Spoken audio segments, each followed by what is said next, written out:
नवल शर्मा जी, आपकी तो सरकार है, मुख्यमंत्री हैं जेडीयू के, अब जरा बताइए वो बीजेपी का आदमी है या कांग्रेस पार्टी का आदमी है? गिरफ्तार कर लिया गया, क्या जानकारी आई है नवल शर्मा जी?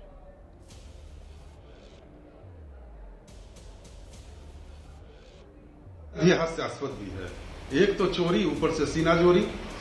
वैसे प्रधानमंत्री के खिलाफ आपने गाली गलौज की भाषा का इस्तेमाल किया, जिस प्रधानमंत्री के चलते आज पूरे विश्व में भारत का डंका बज रहा है। भारत फिर से विश्व गुरु बनने की राह पर है, माननीय नरेंद्र मोदी जी के व्यक्तित्व और उनके करिश्माई कामों के चलते। और देखिए ऊपर से तुर्रा ये कि ये बता रहे हैं कि बीजेपी का आदमी है पवन खेड़ा। सोचिए जरा, ये वैचारिक दिवालियेपन की पराकाष्ठा है। अरे मंच आपका, भीड़ आपकी, माइक्रोफोन आपका, और उस पर बीजेपी का नेता चढ़ गया। किसको बेवकूफ बना रहे हैं और विक्टिम कार्ड खेल रहे हैं आप लोग। सीधी सी बात है कि कोई व्यक्ति यह कल्पना कर सकता है कि कांग्रेस के मंच पर आखिर बीजेपी का कोई नेता चढ़िए, जो टूल किट की बात कर रहे हैं पवन खेड़ा, कांग्रेस के मंच पर बीजेपी का कोई नेता चढ़कर प्रधानमंत्री को गाली कैसे देगा भाई? और फिर नीचे खड़े होकर आपके कार्यकर्ता टुकुर टुकुर मुंह देख रहे थे क्या? कुछ तो दोहराते तो ये जो इनका बनावटीपन है, हकीकत यह है चित्रा जी, हकीकत यह है चित्रा जी कि कांग्रेस पार्टी का पुराना इतिहास रहा है। और आपने इंट्रो में एक बात बिल्कुल सही कही कि जब जब ये लोग गाली गलौज की भाषा का इस्तेमाल करते हैं, एनडीए और मजबूत होती है। आपको याद है ना, 2013 में बेनी प्रसाद वर्मा जी ने पागल कुत्ते से तुलना की थी माननीय नरेंद्र मोदी जी की। 2014 में विशेषणों की लाइन लग गई। किसी ने भस्मासुर कहा, किसी ने आवारा कहा, किसी ने पागल सांड कहा, किसी ने रावण कहा, झड़ी लग गई। और 2014 का चुनाव परिणाम पूरे देश के सामने है। 2019 में राहुल गांधी जी ने चौकीदार चोर है का नारा दिया, रिजल्ट पूरे देश ने देख लिया। 2022 के गुजरात के आम चुनाव में मल्लिकार्जुन खड़गे जी ने कांग्रेस मोदी जी की तुलना रावण से की थी। मोदी जी की तुलना रावण से की थी। और देखिए 17 सीटों पर कांग्रेस सिमट गई थी गुजरात विधानसभा चुनाव में। हाँ, ये जो गालीबाज नेता पकड़ा गया है, कौन है, क्या है, गिरफ्तारी के बारे में भी बताइए जरा। परेशानी थी कि पुराने बयान क्यों गिनवा रही हैं? अरे चित्रा जी, आप यहीं पर क्यों ठहर जा रही है? देखिए गिरफ्तारी हुई है, लेकिन यह तो एक कानूनी प्रक्रिया मात्र है। जिस व्यक्ति ने गाली दिया उसकी गिरफ्तारी हो गई। अरे तो फिर आपकी नैतिक जवाबदेही कहां गई? आपकी पार्टी की कुछ नैतिक जवाबदेही बनती है कि नहीं बनती है? पूरे देश के सामने आपको तो माफी मांगनी चाहिए। जिस व्यक्ति ने गाली दिया वो निश्चित रूप से आपकी पार्टी का कार्यकर्ता है। और आपका पुराना इतिहास यह बताता है कि आपने एक नहीं अनेकों बार प्रधानमंत्री मोदी जी के लिए अपशब्दों का इस्तेमाल किया है। तो जो गिरफ्तारी हुई वो तो इस पूरे मामले का कानूनी पक्ष है। इसका नैतिक पहलू ज्यादा महत्वपूर्ण है। अब यही मुद्दा बनेगा क्या? पूरा देश इंतजार कर रहा है। हाँ, अब ये मुद्दा बनाएगी क्या आपकी पार्टी? एनडीए इसको मुद्दा बनाएगी। बस एक मिनट का समय दीजिए। यह मुद्दा डबल इंजन की सरकार ने क्या काम किया है उस पर मुद्दा नहीं बनाएंगे। देखिए यही तो मैं बता रहा हूं, बस एक मिनट का समय दीजिए चित्रा जी। देखिए बिहार के लोग विकास पर विमर्श सुनने के लिए ललायित हैं। अरे रोड पर डिस्कोर्स हो, सड़क पर डिस्कोर्स हो, पानी पर हो, बिजली पर हो, बिहार की जनता ललायित है। और ये लोग वोटर अधिकार यात्रा लेकर एक झूठा नैरेटिव फैला रहे हैं, जबकि बिहार की जनता चीजों को जानती और समझती है। वो जानती है कि ये वही कांग्रेस पार्टी है जिसने पूरे देश को दशकों तक लूटा और जिसने इमरजेंसी लागू कर देश में लोकतंत्र के साथ एक गंदा खिलवाड़ किया। ये वही कांग्रेस और राष्ट्रीय जनता दल की जुगलबंदी है जिसने 15 वर्षों तक बिहार में बूथ कब्जा कर पूरे बिहार में शासन किया। 15 वर्षों तक बूथ कब्जा ने और फर्जी वोटिंग के जरिए 15 वर्षों तक राज किया।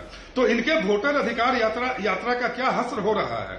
मिंता देवी, रंजू देवी, गुरकीरत सिंह दान से वोट छोड़ गद्दी छोड़ वाला नारा हमारा काम कर रहा है, इस वजह से फिर आप लोग इस मुद्दे को लेकर आए हो। ठीक है, मैं अजय यादव से टिप्पणी ले लेती हूँ और उसके बाद बाकी मेहमान। अजय यादव जी, आपके पास सबसे ज्यादा मुश्किल तो आरजेडी के लिए है। अब आरजेडी का तो कार्यकर्ता भी नहीं है। आप लोगों को जंगल राज के मुद्दे पर वैसे ही पहले भारतीय जनता पार्टी और तमाम पार्टियां घेरती रही हैं, अब ये गालीबाज नेता और सामने आ गए, आप ही के सहयोगी हैं। तो ये जितनी मेहनत चल रही है यात्रा की, ऐसा लग रहा है कि अब सबकी हवा निकल गई। भारतीय जनता पार्टी ने बड़ा मुद्दा बना लिया है। अजय यादव जी, चित्रा जी, मैं जब बोलूंगी बीजेपी और जेडीयू को प्लीज बोलिएगा। ये जो गाली, कोई नेता गाली दे चित्रा जी, हम लोग कंडेम करते हैं, सपोर्ट नहीं करते। लेकिन ये जो गाली की बात है, ये तो नरेंद्र मोदी जी ने शुरू किया था। बीजेपी के नरेंद्र मोदी जेडीयू के नीतीश कुमार को कहे कि आपका डीएनए खराब है, ये गाली नहीं है। जेडीयू वाले से पूछे मोदी जी ने क्या गाली दी थी। दूसरी बात, मोदी जी की माँ कौन है? वो तो कहते हैं मैं बायोलॉजिकल हूँ ही नहीं, तो ये माँ बहन की गाली तो उनके लिए पड़ती ही नहीं है उनके। तीसरी बात, ये तो अपने माँ को ही वो गाली देते हैं जब वो कहते हैं मैं बायोलॉजिकल नहीं। इसके अलावा मोदी जी कौन सी महिला का सम्मान? कैसी भाषा बोल रही हैं सिंदूर एजे बांटते यादव जी? हैं। एक महिला होने के नाते कम से कम मैं उम्मीद कर रही थी कि माँ बहन की गाली पर आप सामने आएंगी तो एक गंभीरता के साथ अपनी बात रखेंगी।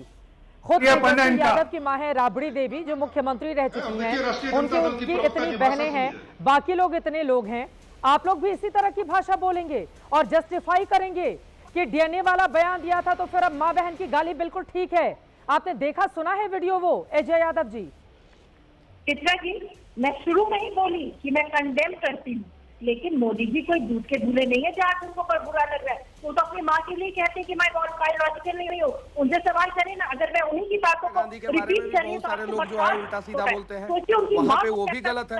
इन सब चीजों के बीच में पटना की सड़कों पे एक चीज देखने को मिला कि भारतीय जनता पार्टी के कार्यकर्ता वहाँ पे मारपीट की है। कांग्रेस मेरी बातों से बीजेपी और जेडीयू बर्दाश्त नहीं कर पाएंगे। साफ कीजिए। दूसरी बात, अभी जो ये सिंदूर बांटे फिर रहे हैं मोदी जी, क्या ये माँ बहनों को गाली नहीं है? लोग अपने पति का भेजा हुआ सिंदूर डालती है, ये अपनी पत्नी को छोड़ के बाकी सभी महिलाओं को ये सिंदूर भेज रहे हैं। बाकी सभी महिलाएं अजय यादव जी, अगर व्यक्तिगत संबंध हटाइए, आपको हटाइए एक सेकंड मैं यहाँ पर मैं एकदम स्पष्ट कर दूं, प्लीज इनका ऑडियो डाउन कीजिए। एक सेकंड, सबका ऑडियो डाउन कीजिए।